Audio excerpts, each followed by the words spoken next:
என்னதான் சூப்பரா வெஜிடேரியன்ல ஒரு பிரியாணி செஞ்சாலும், சிக்கன் பிரியாணிக்கு ஈடு இணையே இல்ல. இப்படிதான் நம்ம வீட்ல இருக்கவங்க சொல்லுவாங்க. அதே வெஜிடேரியன்ல ஒரு வெஜ் பிரியாணிய இவ்ளோ டேஸ்ட்டா சிக்கன் பிரியாணிக்கு ஈக்குவலா செய்ய முடியும்னா, அது பலாக்காய்ல செய்ற பிரியாணி தான்.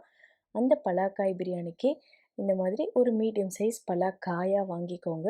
நல்லா வாஷ் பண்ணிக்கோங்க. வாஷ் பண்ணிட்டு முதல்ல கத்தியில இந்த மாதிரி கொஞ்சமா எண்ணெய விட்டுட்டு நல்லா 2 பக்கமும் தடவிக்கோங்க. ஏன்னா, நம்ம கட் பண்ணும்போது இல்லன்னா அதில ஒட்டிக்கும்.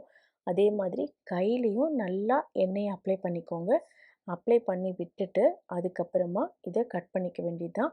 இது கட் பண்ணுறதுக்கு ரொம்ப கஷ்டமாலாம் இருக்காதுங்க. கத்தியில நார்மலா இத 2ஆ கட் பண்ணிக்கோங்க. கட் பண்ணி விட்டுட்டு, அதுக்கப்புறமா நான் இன்னைக்கு ஒரு 1/2 போர்ஷன் மட்டும் தான் கட் பண்ணேன். அதுக்கே அவ்ளோ வந்துச்சு கிட்டத்தட்ட ஒரு 1/2 கேஜி பக்கமா வந்தது. அதுக்கப்புறமா இந்த மாதிரி நம்ம அன்னாசி பழம், பப்பாளி பழம்லாம் கட் பண்ணுவோம் இல்லைங்களா? அந்த மாதிரி ஆஸ் யூசுவல் கட் பண்ணிக்க வேண்டியதான். கத்தியில ஃபுல்லா கட் பண்ணி விட்டுட்டு, இத வந்து கட் பண்ணிட்டு நம்ம அப்படியே வச்சிருந்தா கொஞ்சம் கருத்து போயிடும்.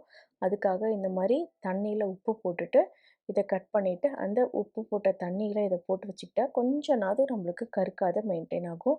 இப்போ இந்த மாதிரி நான் கியூபா கட் பண்ணிக்கிறேன். கட் பண்ணிட்டு அத தண்ணீல போட்டு வச்சுக்கிறேன் அப்படியே. அதுக்கப்புறமா ஒரு பேன்ல எண்ணெய் ஊத்திக்கிறேன். நான் இன்னைக்கு குக்கர்ல தான் செய்ய போறேன்.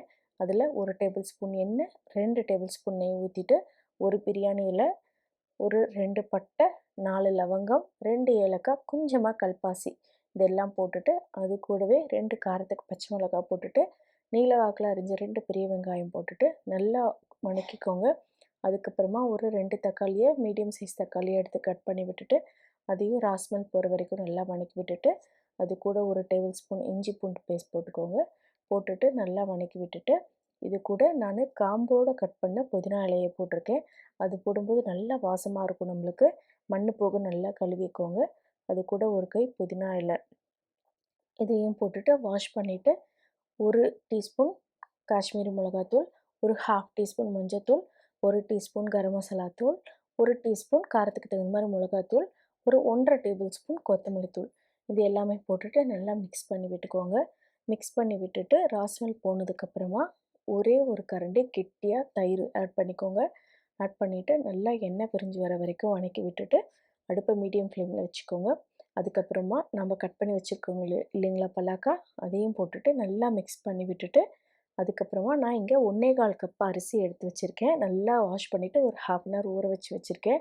அந்த 1 கப்புக்கு 1 1/2 கப் தண்ணி அந்த ரேஷியோல ஊத்தி, நான் இங்க 2 கப் தண்ணி அளந்து வச்சுட்டு, நல்லா கொதி வரும்போது உப்பு போட்டுட்டு, நாம எடுத்து வச்சிருக்க அரிசியும் போட்டுட்டு, மிக்ஸ் பண்ணி விட்டுட்டு, நல்லா கொதி வரும்போது கொஞ்சம் அரிசி நல்லா வேக ஆரம்பிச்சு டைட் ஆகும். அந்த டைம்ல மூடி வச்சுட்டு, அடுப்ப மீடியம் ஃப்ளேம்ல வச்சுட்டு, ஆவி வந்தவுடனே வெயிட் போட்டுட்டு 3 விசில் 5 நிமிஷம் சிம்ல வச்சு எடுத்தா, நல்லா மணக்க மணக்க பலாக்கா பிரியாணி ரெடி. அவ்வளோதான். இது கண்டிப்பாங்க அவ்ளோ டேஸ்ட்டா இருக்கும் சாப்பிட்றதுக்கு. சிக்கன் பிரியாணி அளவுக்கு சேம் டேஸ்ட்ல தான் இருக்கு. கொஞ்சம் கூட மாறல.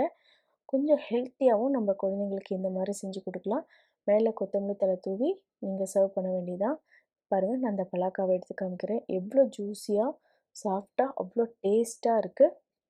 நீங்களும் இதே மாதிரி பிரியாணி ட்ரை பண்ணி பாருங்க. ட்ரை பண்ணி பார்த்துட்டு எப்படி இருந்ததுன்னு எனக்கு சொல்லுங்க. இந்த வீடியோ பிடிச்சிருந்துச்சின்னா, மறக்காம தமஸ் கிச்சன லைக் பண்ணுங்க, சப்ஸ்கிரைப் பண்ணுங்க. உங்க ஃப்ரெண்ட்ஸுக்கும் இந்த வீடியோவ ஷேர் பண்ணுங்க. Thank you.